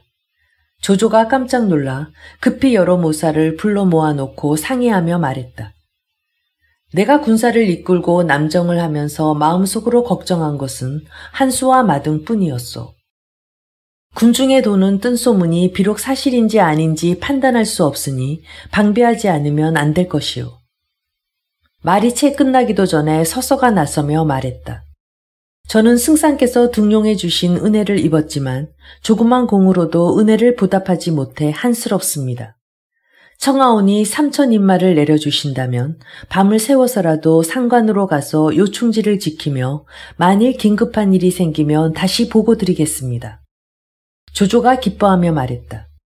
만일 원직이 간다면 나는 아무 근심이 없을 것이오. 상관 위에도 역시 군사가 있을 것이니 공이 통솔하도록 하라. 바로 지금 3,000명의 기병과 보병을 일으켜 장패를 선봉으로 삼아 명하니 밤을 새워서라도 달려가라. 절대로 지체해서는 안 될 것이다. 서서는 조조에게 작별 인사를 드리고 장패와 함께 즉시 길을 떠났다. 이것이 바로 방통이 서서에게 고한 계책이었다. 조조는 서서를 상간으로 가라고 보낸 후부터 마음이 저기 편안해졌다. 그리하여 말을 타고 강가에 있는 육상영체를 먼저 둘러보고 그 다음에 수상영체를 둘러보려고 큰 배 한 척을 탔는데 배의 중앙에 숫자 쓰여진 깃발이 세워져 있었고 양쪽 옆으로 수상영체가 늘어서 있었다. 배에는 활과 쇠뇌로 무장한 1,000명의 군사가 매복해 있었다. 조조는 그런 배 위에 있었다. 때는 건한 12년 겨울 11월 15일로 하늘은 맑게 개고 산들바람이 산들산들 부는 파도도 잠자는 고요한 날이었다. 조조가 명령을 내렸다. 배 위에서 술자리를 벌이고 음악을 연주하도록 하여라. 내 오늘 저녁 여러 장수들과 함께 회합을 갖겠다. 날이 점점 어두워지자 동산에 달이 떠올랐다. 새하얗게 빛나는 달빛은 마치 대낮과 같이 밝았다. 장강 일대는 마치 흰 비단을 가로로 길게 펼쳐놓은 것 같았다. 조조가 큰 배 위에 자리 잡고 앉자 좌우에서 따르며 모시는 사람이 수백 명이나 되었는데 모두 비단 옷과 술을 놓은 겉옷을 입은 자들과 괄을 메고 극을 잡고 있는 자들은 문관과 무관들로 각자 서열에 따라서 자리에 앉았다. 조조가 남병산을 바라보니 산색이 한 폭의 그림같이 아름다웠다. 동쪽으로 시상의 경계를 바라보고 서쪽으로 하구의 강을 바라보고 남쪽으로 번산을 바라보고 북쪽으로 오림을 바라보았다. 사방을 다 돌아봐도 어느 한 곳 막힌 곳 없이 탁 트인 것이 넓고 넓었다. 조조는 마음속으로 매우 즐거워서 중관들에게 말했다. 내 의병을 일으킨 뒤로부터 나라를 위하여 역적을 제거하여 사해를 청소하고 천하를 평정하겠다고 맹세했는데 아직도 평정하지 못한 곳은 강남뿐이요. 이제 나는 100만의 강력한 군대가 있고 더욱이 명령에 복종하고 목숨 바쳐 싸워줄 믿음직한 여러분들이 있는데 어찌 성공하지 못할까 걱정하겠는가. 강남을 정복한 다음에는 천하가 무사할 것이니 여러분들과 부귀를 함께 누리고 태평성세를 즐기리라. 문무백관이 모두 일어서서 감사하며 말했다. 하루빨리 개선의 노래를 부르고 우리들은 모두 죽을 때까지 승상의 복된 돌봄에 의지하고 싶은 것이 소원이에다. 조조가 크게 기뻐하며 측근에게 술을 권하라 명했다. 술자리는 한밤중까지 이어졌다. 조조는 술이 거나하게 취하여 멀리 남쪽 강기슭을 가리키며 말했다. 주유와 노숙이 천시를 모르는구나. 이제 다행히 토왕에 온 사람이 있어서 그가 너희들 속에 숨어 치명적인 우환을 입히려 하고 있으니 이는 하늘이 나를 돕는 것이로다. 순유가 말했다. 승상, 말씀하지 마십시오. 누설될까 두렵습니다. 조조가 호탕하게 웃으며 말했다. 좌석에 앉아있는 여러분들이나 좌우에 가까이 있는 신하들이 모두 다 나의 신복인데 어떤 말을 하든 무슨 지장이 있겠느냐. 또 하구를 가리키며 말했다. 유비야, 제갈량아, 너희들은 너희들의 힘이 땅강아지나 개미와 같이 별 힘도 없다는 것은 생각지 않고 태산을 움직이려 하다니 어찌 그리 어리석으냐. 또 여러 장수들을 돌아보며 말했다. 내 나이 올해 54시오. 만약 이번에 강남을 얻게 되면 내 가만히 기뻐할 일이 있으니 원래 동호의 교공과는 옛날에 가까이 지내던 사이라. 교공의 두 딸이 모두 국색이 있는 줄로 일찍부터 알았으나 뜻밖에도 둘이 다 각각 손책과 주유에게로 시집을 갔소그려. 그러나 내 장수가에 새로이 동작대를 지어 놓았으니 만약 강남을 얻게 되는 날에는 이교를 취하여다가 대위에 높이 앉혀놓고 내 만년을 즐길까 생각이오. 말을 마치자 한번 크게 웃는데 문득 까마귀가 남쪽을 향해 날아가며 까악까악 소리를 높여온다. 조조가 물었다. 저 까마귀는 어찌하여 밤에 우노? 자오가 대답한다. 갈까마귀는 달이 밝은 것을 보고 마치 날이 밝아온 줄 알고 둥짙은 나무를 떠나와 우는 것입니다. 조조는 또다시 크게 웃음을 터뜨렸다. 이때 조조는 이미 취해서 창을 들고 뱃머리에 서서 술을 강물에 부어 재물을 올리고 여러 장수에게 말했다. 내가 이 창을 가지고 황건적을 무찔렀고 여포를 잡았으며 원수를 파멸시키고 원소를 거두어 들였다. 북쪽 변방까지 깊이 쳐들어갔었고 곧장 요동 땅에까지 쳐들어갔었으니 가히 천하를 거침없이 누비고 다녔다. 이만하면 잠옷 대장부의 큰 뜻을 짊어졌다 하지 않겠느냐. 이제 이런 경치를 대하고 보니 내 마음속 감정이 몹시 복받쳐 오르는구나. 내가 이제 노래를 지어 부르려 하니 너희들은 화답하여라. 갑자기 자중에서 한 사람이 나서서 말했다. 대군이 서로 대치하고 있는 때를 맞아 모든 장병이 명령에 복종하고 목숨을 바쳐 싸워야 하는 때에 승상께서는 무엇 때문에 그런 불길한 말씀을 하십니까? 조조가 그를 바라보니 바로 양주자사였다. 그는 패국 상현 사람으로 성은 유, 이름은 복이고 자는 원영인데 유복은 몸소 합비에서 일을 시작하여 주치를 창립했고 도망쳐 뿔뿔이 흩어졌던 백성들을 모아 학교를 세웠으며 둔전을 넓혔고 나라를 다스리고 백성을 교화하는 일을 흥성하게 했고 오랫동안 조조를 섬기면서 많은 공을 세웠다. 그의 말을 듣자 조조는 창을 어루만지며 한마디 물었다. 내 말 어디가 불길하다는 것이냐? 유복이 말했다. 달이 밝아 별이 드문데 까맣같이 남쪽으로 날아가네. 나무 둘레를 세 바퀴 돌았지만 앉을 만한 가지가 없네. 라고 노래하신 이 말씀이 불길합니다. 조조가 크게 노해서 말했다. 너는 어찌 감히 나의 흥을 깨느냐? 창을 한번 번쩍 일으켜 세우는가 싶더니 그대로 유복을 찔러 죽였다. 그 자리에 있던 사람 모두가 소스라치게 놀라 무서워 덜덜 떨었다. 그래서 술자리는 끝이 났다. 이튿날 조조가 술에서 깨어나 뉘우치고 한탄에 마지 않았다. 유복의 아들 유희가 아버지의 시신을 고향으로 운구하여 장사 지내게 해달라고 청했다. 조조가 울면서 말했다. 내가 어제 술에 취하여 너의 아버지에게 잘못하여 죽게 하였으니 이제와 후회해도 아무 소용이 없구나. 삼공의 예로 후하게 장사 지내도록 하라. 동시에 조조는 군사를 나누어 영구를 호송하게 하고 그날 즉시 장사를 지내라고 고향으로 돌려보냈다. 다음 날이다. 수군 도독 모계와 우금이 조조의 막사를 찾아와 청했다. 크고 작은 배들을 모두 이미 적절히 배치하여 쇠사슬로 서로 잡아매는 일을 완전히 끝냈으며 깃발과 전쟁 무기도 하나하나 모두 완비하였습니다. 청컨대 승상께서 지휘하여 주십시오. 어떤 날이든 진군할 준비는 다 되어 있습니다. 조조는 수군 중앙에 있는 큰 배로 가서 자리 잡고 앉아 여러 장수들을 불러 모아놓고 각자에게 명령을 들으라 했다. 수상군과 육지군을 모두 오색의 깃발로 구분한다. 수군의 중앙은 황색기로 모계와 우금이 맞고 정군은 붉은 기로 장압이 맞고 후군은 검은 기로 여건이 맞고 자군은 청기로 문빙이 맞고 우군은 백기로 여통이 맞고 마보 정군은 홍기로 서왕이 맞고 마보 후군은 검은기로 이전이 맞고 마보 자군은 청기로 악진이 맞고 마보 우군은 백기로 하우연이 맞도록 하라. 수륙로도 저붕사는 하우동과 조응이 맞고 호위왕래 감전사는 허저와 장요가 맞도록 하고 그 나머지 날랜 장수들은 각각 대우를 따르도록 하라. 조조가 명령을 마치자 수군 영체 안에서는 큰 북을 3번 쳐서 출정하는 군사들의 사기를 북돋웠다. 각 대오의 전선들은 여러 분으로 분산하여 출정했다. 이날 서북풍이 갑자기 불기 시작했다. 각각의 전선들은 돛을 잡아 끌어올리고 경랑을 뚫고 나아갔다. 평온하기가 마치 평지를 가는 것 같았다. 북군은 배 위에서 펄쩍펄쩍 뛰어다니며 창으로 찌르고 칼로 베는 흉내를 내면서 용맹을 뽐냈다.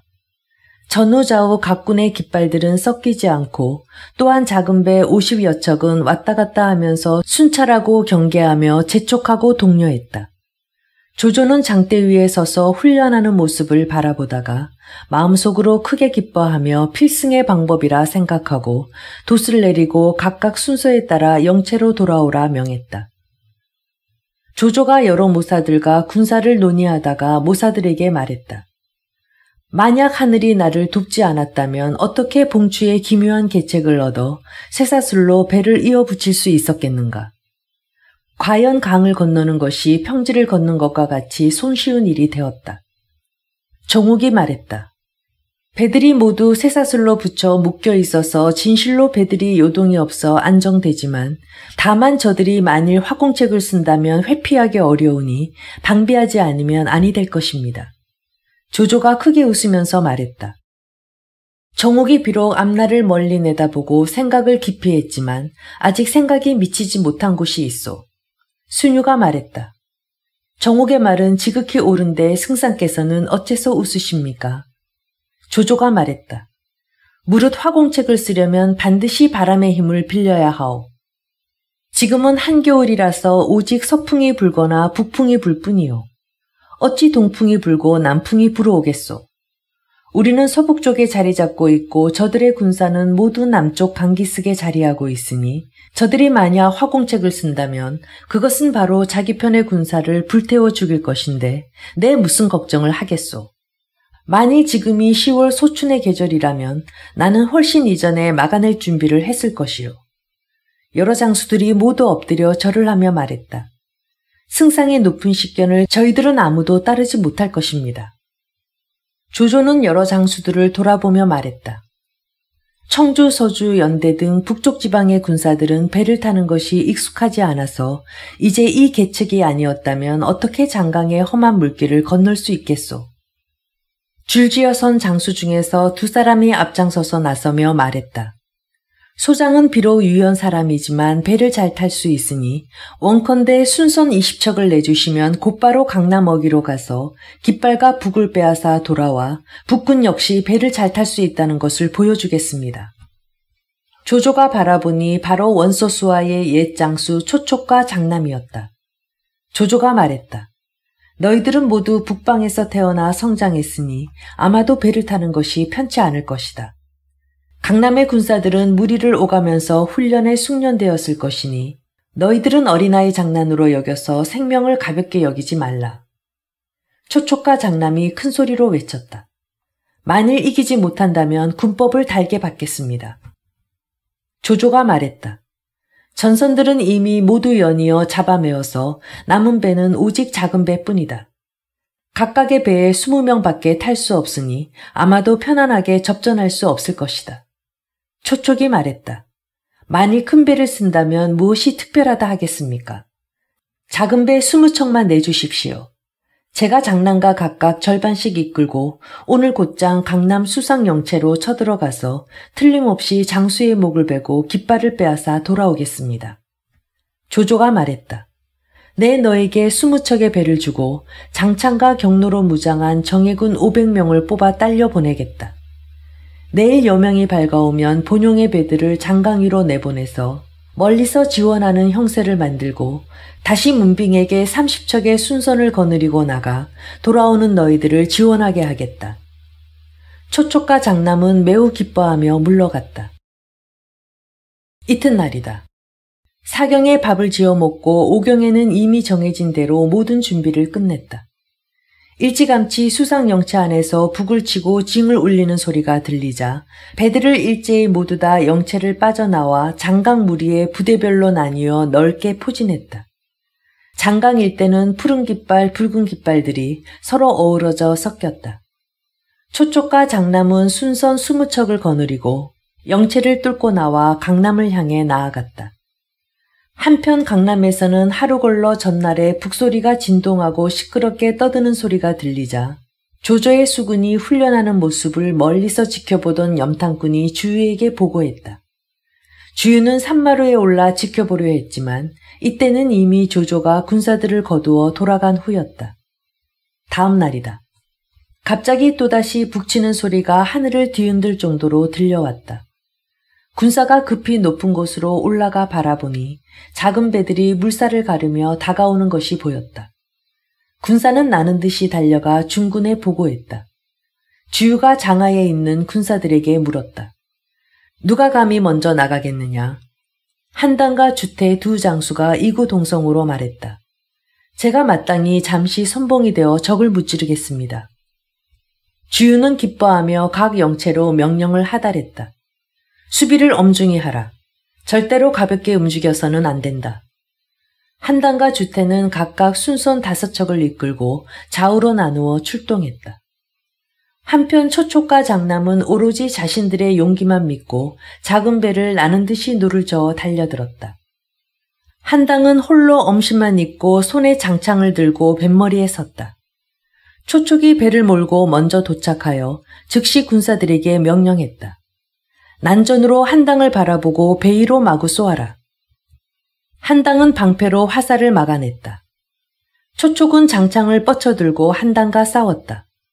한당이 손에 한번 장창을 일으켜 세우는가 싶더니 초촉을 찔러 죽였다.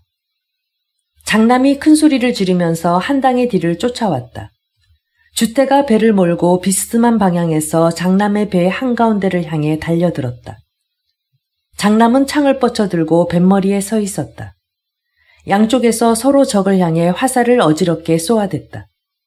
주태는 한 팔에 방패를 잡고 또 한 손으로 칼을 들고 있다가 두 배의 사이가 7~8척으로 좁아지자 주태는 즉시 몸을 날려 한 번에 뛰어올라 곧바로 장남의 배 위로 뛰어넘어가서 손을 번쩍 들더니 칼을 내리쳤다. 장남은 목이 달아나 물속으로 떨어졌다. 주태는 배를 몰던 군사들을 마구 죽였다. 초쪽과 장남이 몰고 온 조조의 배들은 나는 듯이 노를 저어 황급하게 되돌아갔다. 한당과 주태는 노를 빨리 저어라 재촉하면서 달아나는 조조군을 뒤쫓아갔다. 강 중간까지 추격해 갔을 때 때마침 문빙이 몰고 온 배와 마주쳤다. 양측은 곧바로 배들을 버려놓고 싸움을 했다. 이때 주유는 여러 장수들을 거느리고 산마루에 올라서서 강북의 수면을 멀리 바라보았다. 전선들이 강물 위에 모여 차례로 늘어서 있었고 깃발과 호대가 모두 흐트러짐 없이 질서가 정연했다. 주유는 한당 주태와 대립하고 있는 문빙을 돌아보았다. 한당과 주태가 있는 힘을 다하여 공격하자 문빙이 대적하지 못하고 배를 돌려 달아났다. 한당과 주태 두 사람이 급히 배를 재촉하여 추격했다. 주유는 이 두 사람이 중요한 지역으로 너무 깊이 들어갈까 걱정되어 즉시 백기를 흔들고 징을 쳐 불러들이라 명령했다. 두 사람은 마침내 노를 힘차게 저어 되돌아왔다. 주유는 산마루에서 강 건너 조조의 전선들이 모두 수상영체로 들어가는 것을 보고 주유는 여러 장수들을 돌아보며 말했다. 강북의 전선들이 갈대밭에 갈대처럼 빽빽하게 들어차 있는 데다 조조는 때도 많으니 무슨 계책을 써야 쳐부술 수 있겠느냐.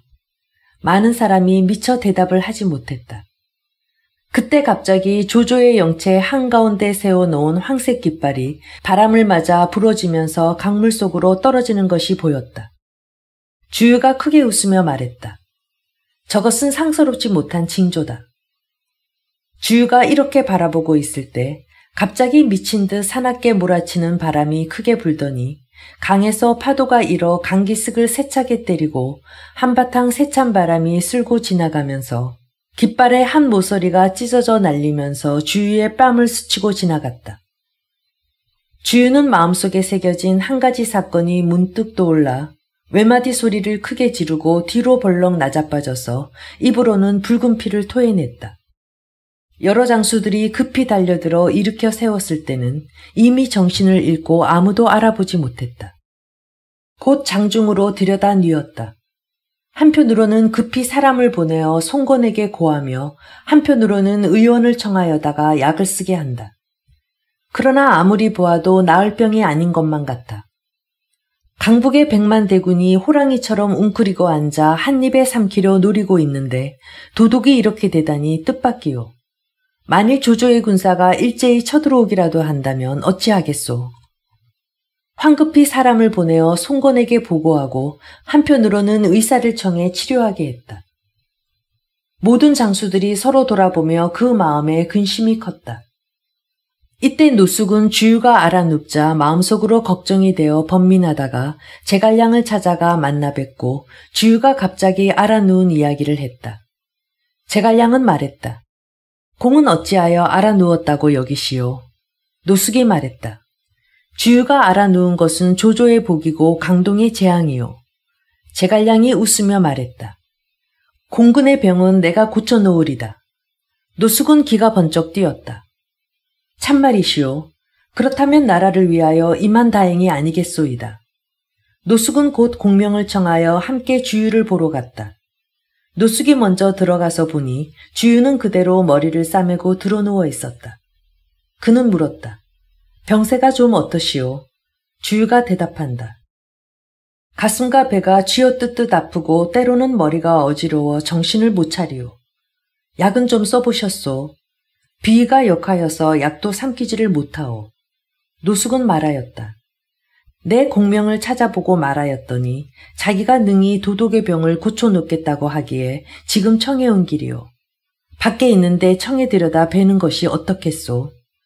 그 말을 듣자 주유는 곧 공명을 청하여 드리게 하고 좌우의 부축을 받아 자리 위에 일어나 앉았다. 공명이 곧 들어왔다. 여러 날 배웁지 못하였더니 갑자기 병환이 나셨다는 말씀 듣기에 너무나 놀랐습니다 그려. 주유가 말했다.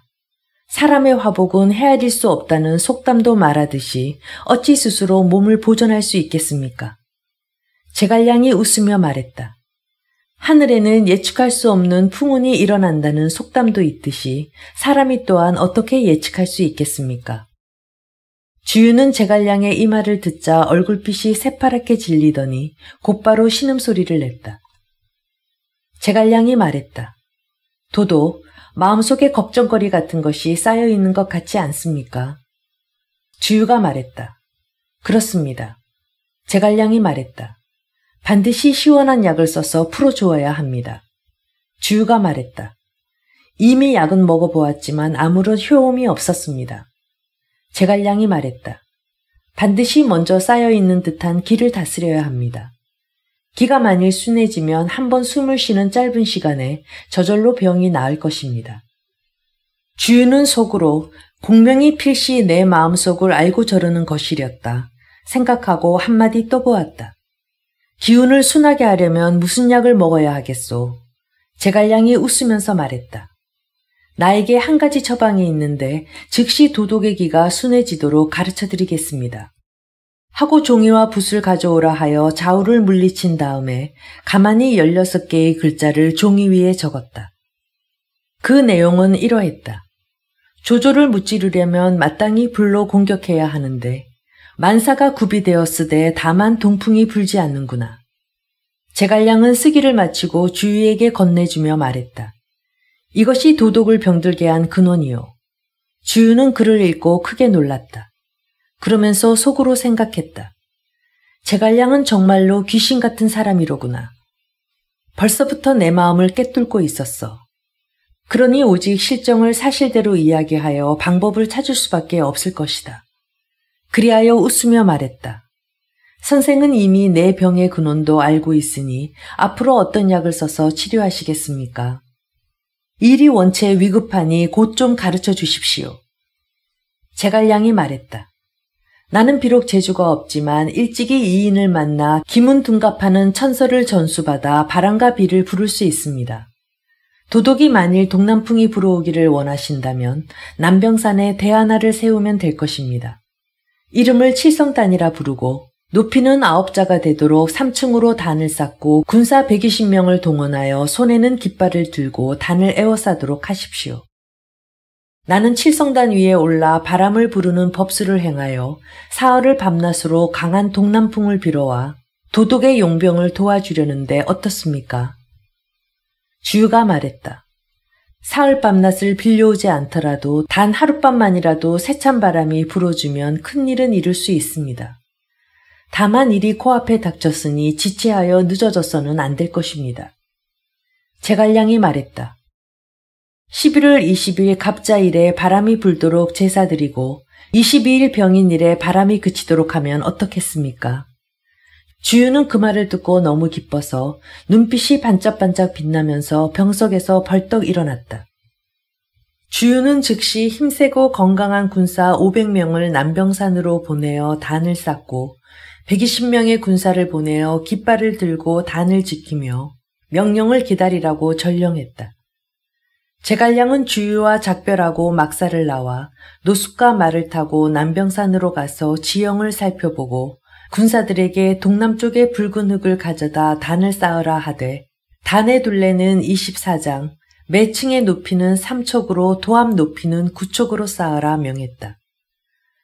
맨 아래층에는 28수를 상징하는 깃발을 꽂았는데 깃발은 각 항, 저, 방, 심, 미, 기 등 7개의 별로 그 위치를 비추어 푸른 용의 모양으로 배치하고 북쪽에 꽂은 7장의 검은 깃발은 두, 우, 여, 허, 위, 실, 벽 등 7개의 별로 그 위치에 비추어 현무의 형세로 꽂았으며 서쪽에 꽂은 7장의 흰 깃발은 규, 루, 위, 묘, 필, 지, 삼 등 7개의 별로 그 위치에 비추어 백호의 위엄을 웅크린 형상으로 꽂았으며 남쪽에 꽂은 7장의 붉은 깃발은 귀, 유, 성, 장, 익, 진 등 7개의 별로 그 위치에 비추어 주작의 형상을 이루도록 꽂았고 두 번째 층은 한 바퀴를 삥 돌아 그 둘레에 64장의 깃발을 꽂았는데 64궤에 따라서 8방위로 나누어 세웠으며 맨 위층에는 4명의 사람을 세웠는데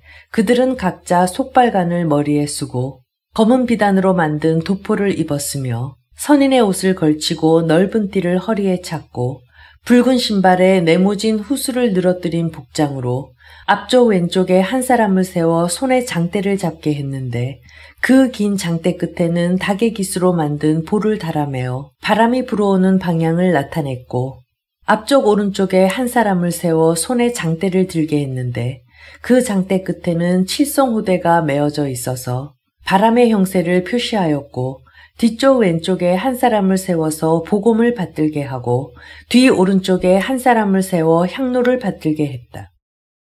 단 아래에는 24명에게 각각 깃발과 일상과 큰 창과 긴 창과 대급과 장모와 긴 털을 가진 속꼬리를 단 기와 흰 털을 장식한 도끼, 붉은 기, 검은 기 등을 가지고 사방으로 둥글게 둘러서 있게 했다.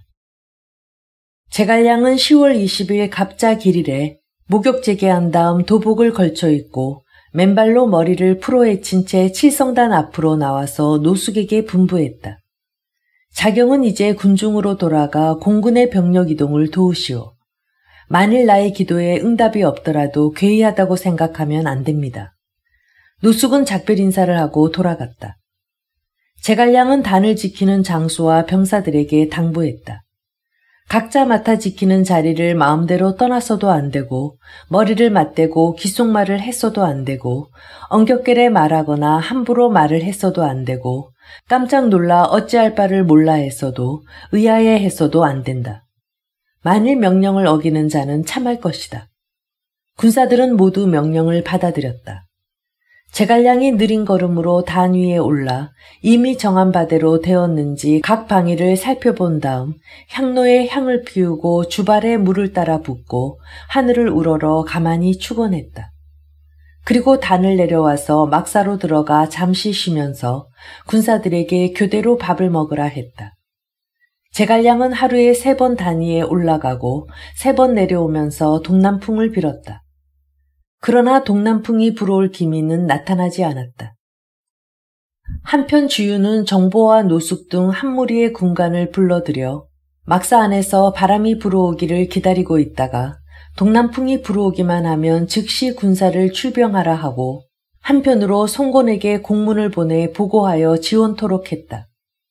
황계는 이미 적선에 불을 붙일 화선 20척을 직접 준비하여 뱃머리에는 뾰족한 큰 못을 빽빽하게 박고 배 안에는 갈대와 마른 섭을 가득 실은 다음 어유를 부어놓고 그 위에 유황과 염초 등 인화 물질을 잔뜩 뿌리고 청포 유단으로 덮어 씌워 보이지 않게 가리고 뱃머리에는 청룡아기를 꽂고 배꼬리에는 각각 주가를 메어 놓아 장하에서 주위의 명령이 떨어지기만을 기다렸다.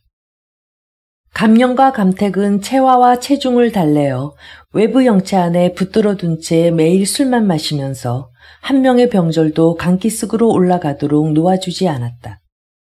주인은 모두 다 동호의 군마들 뿐으로 물샐 틈 없이 이들을 묶어놓고 본부 막사에서 명령이 내려오기만을 기다리고 있었다. 이때 주인은 때마침 막사 안에 앉아서 의논하고 있었는데 척후병이 와서 보고했다. 오후에 배가 여기서 80올이 떨어진 곳에 정박하고 도독에 좋은 소식이 오기만을 기다리고 계십니다. 주유는 즉시 노숙을 보내어 각 부하 군사들에게 두루두루 알리게 하였다. 각자 모두 배와 무기와 독과 노 등을 수습하고 있다가 호령이 떨어지면 즉각 출동하라. 만약 명령을 따르지 않는 자가 있다면 즉시 군법에 따라서 처단하겠다. 명령을 받은 모든 장병들은 한 사람 한 사람 모두 주먹을 문지르고 손을 비벼 단단히 벼르며 싸울 준비를 했다. 이날 날이 저물어 밤이 가까웠지만 하늘빛은 맑고 밝았고 바람 한 점 불지 않았다. 주유가 노숙에게 말했다. 제갈량의 말은 틀린 것 같소. 한겨울에 어찌 동남풍을 얻을 수 있겠소. 노숙이 말했다. 저는 제갈량이 속이는 말은 결코 하지 않을 것이라 생각합니다. 거의 삼경에 가까워졌을 때 갑자기 바람소리가 들리며 깃발들이 조용히 움직이기 시작했다. 주유가 막사를 나가 바라보니 마침내 깃발이 서북쪽으로 펄럭이더니 삽시간에 동남풍이 거세게 불어왔다. 주유는 해괴한 현상을 보고 깜짝 놀라 말했다. 이 사람은 천지조화의 법도와 귀신도 알지 못하는 술법을 갖고 있다. 만일 이 사람을 살려두었다가는 동어의 화근이 될 것이다. 되도록 빨리 죽여 훗날 생길 걱정을 면해야겠다. 급히 막사 앞에 있던 호군교의 정봉과 서성 두 장수를 불러 명령했다. 각자 100명의 군사를 대동하고 서성은 물길을 따라가고 정봉은 물길을 따라 모두들 남병산 칠성단 앞으로 가서 하여튼 아무것도 묻지 말고 제갈량을 잡아 그 자리에서 즉시 참수하고 수급을 가지고 와서 공을 청하라. 호군교의 정봉과 서성은 명령을 받고 나온 후 서성이 배를 타자 100명의 도수부들은 노를 저어 의기당당히 나아갔고 정봉이 말에 오르자 100명의 국노수들은 각자 말을 타고 남병산으로 달려가다가 가는 길에 한창 불어오는 동남풍을 맞았다. 정봉의 기마병이 먼저 칠성단에 도착했다. 단 위에는 깃발을 잡은 장사들이 바람을 맞으며 서 있는 모습이 보였다. 정봉은 말에서 내려 칼을 뽑아 들고 단 위로 올라갔다. 그러나 제갈량은 보이지 않았다. 황급히 단을 지키는 군사에게 물었다. 군사가 대답했다. 방금 전 단을 내려가셨습니다. 정봉은 급히 단을 내려가 제갈량을 찾고 있을 때 서성의 배도 마침 도착하여 두 사람은 강가에서 만났다. 졸병 하나가 보고했다. 어제 한 척의 캐속선이 저 앞 여울 어귀에 정박하고 있었습니다. 방금 전 제갈량이 머리를 풀어헤친 채 나타나 그 배를 탔는데 그 배는 상류를 향해 갔습니다.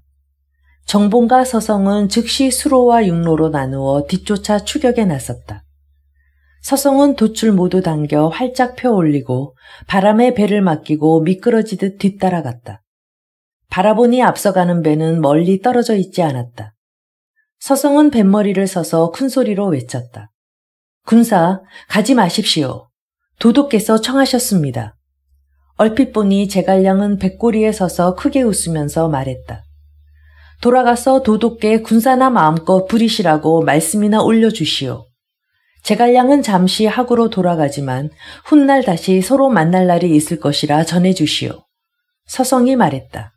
잠깐만 멈춰주시오. 기묘하게 드릴 말씀이 있습니다. 제갈량이 말했다. 나는 이미 도독이 나를 용납하지 못하고 반드시 해치러 올 것이라는 것을 예측하고 있었소. 그래서 앞서서 조자룡에게 데리러 오라고 했던 것이오. 장군은 추격하려고 애쓸 필요 없소. 서성은 앞서가는 배에 돛이 없는 것을 보고 오직 뒤쫓는 데에만 정신이 팔려 쫓아갔다. 얼마 안 있으면 가까이 다가갈 수 있을 것 같았다. 조은이 활을 집어들고 화살을 걸고 뱃꼬리에 서서 큰 소리로 외쳤다. 내가 바로 상산 조자룡이다. 명령을 받들어 특별히 군사를 영접하러 왔다. 너는 어째서 추격해 오는 것이냐? 한 살로 너를 쏘아 죽이기는 용이하나 유비와 송건 양가의 화목한 분위기를 그르칠 것이 명백해질 것 같아 죽이지 않는 대신 너에게 내 솜씨나 보여주겠다. 말을 마치자 조자룡이 쏜 화살이 서성의 배에 걸린 돛의 새끼줄에 날아들어 새끼줄을 정확히 맞춰 끊었다. 그 돛은 물속으로 떨어지면서 배는 균형을 잃고 옆으로 기우뚱했다. 그 모습을 본 조우는 자기가 타고 온 배에 돛을 모두 당겨 활짝 펴올리고 돌아가고자 하더니 순풍을 타고 미끄러져 갔다. 그 배는 마치 날아가는 것 같아서 추격해도 따라잡을 수가 없었다. 강기슭에 있던 정봉이 서성을 부르자 강기슭으로 가까이 배를 몰고 와 정봉이 서성에게 말했다. 제갈량은 신묘한 지략과 기묘한 계책을 쓰는 사람이라 보통 사람이 따라갈 수 없는 사람이요. 게다가 조자룡은 모든 사람이 당해낼 수 없는 용력을 가진 용장이니 그의 당양장판파 전투에서의 이야기야 우리가 피차에 다 알고 있는 터가 아니오. 그냥 돌아갈 밖에 도리가 없소이다. 두 사람이 돌아가서 그대로 주유에게 고하니 공명이 미리 약속하여 두고 조자룡을 시켜 맞으러 오게 하였다는 것을 알자 주유의 놀람은 한층 더 컸다. 이 사람이 이렇듯 꾀가 많으니 내 마음이 한시라도 편할 데가 없겠소구려. 노숙은 말하였다. 우선 조조를 무찌르고 난 다음에 다시 도모하는 것이 좋겠습니다. 주유는 그의 말에 따랐다.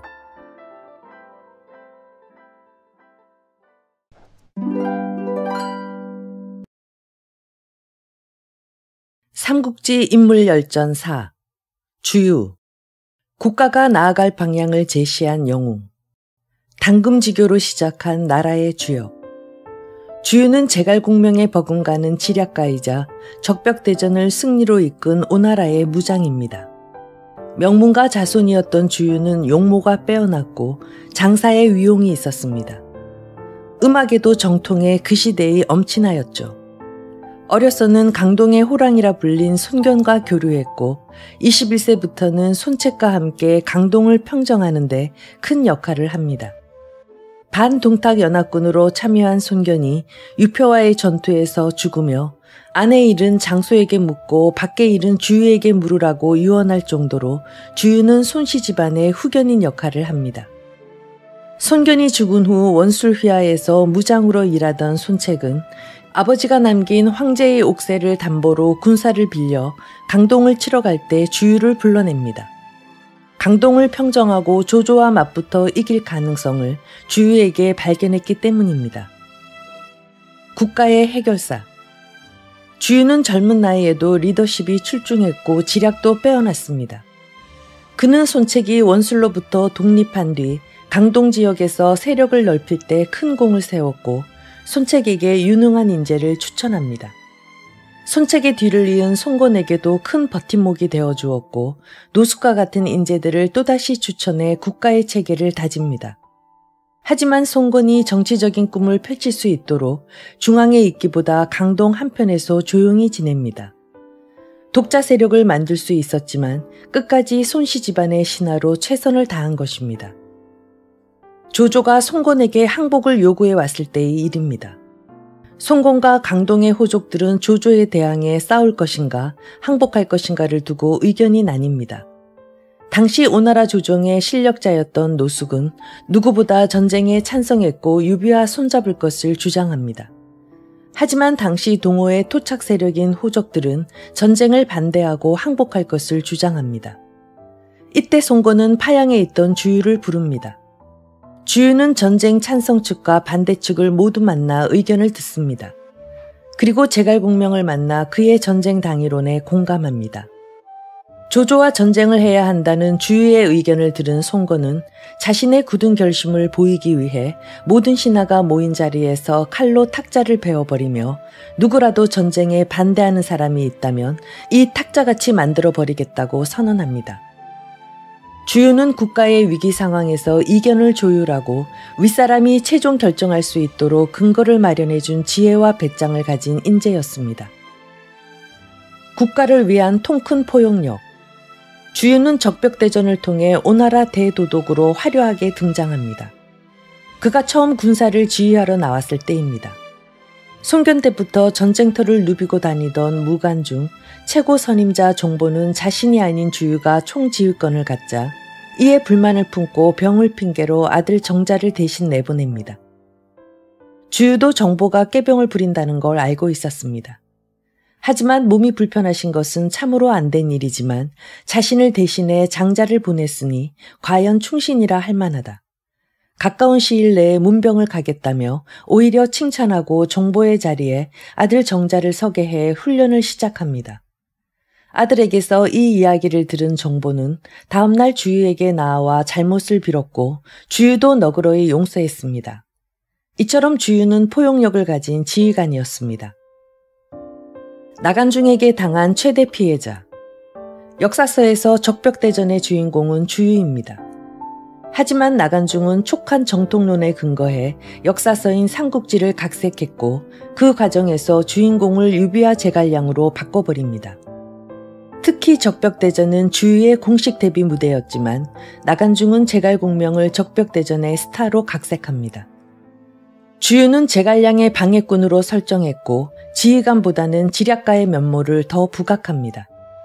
원래 정사에서 화공과 사양계는 주유의 부장인 황계가 제안했고 이를 주유가 받아들이지만 소설에서는 주유와 제갈량이 손바닥에 활을 써서 보여주면서 화공 자체가 주유와 제갈량의 머리에서 나오고 황계는 고육지게만 청하는 것으로 바뀌었습니다.